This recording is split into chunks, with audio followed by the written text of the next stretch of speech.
Let's go next to, is it Nathan from Green Acres? Is that right? Yeah, that's right. I spoke with you before, a couple months ago, Okay. but last time we spoke, I was running for office, but I didn't win. Got 41% of the vote, though. First time candidate. It's all right. All right. But I did have a couple questions, just two. Um, but first, I just wanted to recommend if you're going to use protein powder, you probably want to use it if you're lifting. Just like protein powder is like if you want to get big, but if you're Yeah, just doing no, I was cardio, then kidding when I asked that. I'm not really looking to use protein powder. yeah, yeah. You look like a healthy individual, so you good. Thank you. Uh, um, but my first question is, I feel like a lot of the momentum is changing with the midterms. Mm-hmm. I think Florida is an excellent example of this. Um, I actually noticed this, and nobody's really talking about this.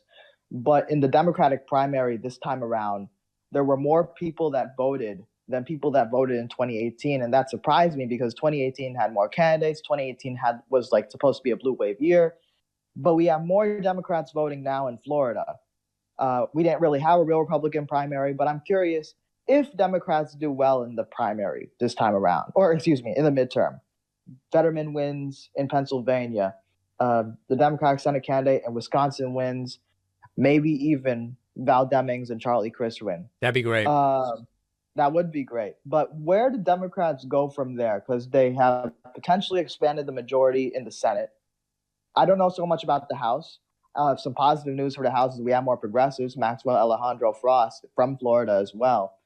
But where do Democrats go for the rest of the Biden administration from 2022 to 2024? I have no idea. And I actually spoke about that with Congressman Ro Khanna earlier in the week, because the way that Republicans are going to function is as follows.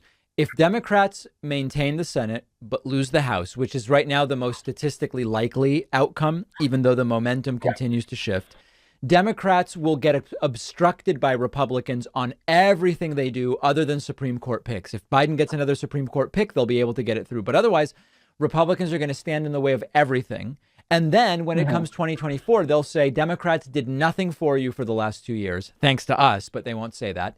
You should vote for a Republican. And, even in my conversation with Ro Khanna, he said, well, people won't fall for that. People will know. I don't know. I don't know. I'm not sure about that. So I think that's a very difficult scenario, and I don't really have an answer, but I think it's a likely one. Yeah, yep. That makes sense. That makes sense. And I guess my second question, I'll try to be quick with this one, is have you ever considered speaking at college campuses? Because Oh, I'm yeah, I've, president of I've the done it college before. Democrat. I've done it before. Yeah, well, would you want to do it anytime soon? FAU, Florida. Florida's a nice So place, here's the nice deal. weather. I'll be totally honest and forthright with you. So I don't do it for free, right? Because it's usually like 3 total days of travel. It often takes me away from the show, which is how I make money, or I lose a weekend. And Yeah, especially now with a baby at home, it's really got to be worth it for me to do that. And most colleges, they just don't really have the budget. yeah, 100%. Yeah, For yeah. I don't. liberals, We for don't have any money conservatives, they flowing have through us. great budget. For conservatives, they'll bring in Ben Shapiro and Michael Knowles, and they'll pay out the wazoo. But for liberals, they tend not to have the budget. Yeah, no, that's 100% reasonable. Yeah. I appreciate the directness with that, and I appreciate your answer to my question, and I appreciate your content. All right, thank you so much. All right, Nathan from Green Acres, great to hear from you. We're going to take the briefest of breaks. So if you're holding on to talk to me, don't hang up, because I'm going right back to the phones in a moment.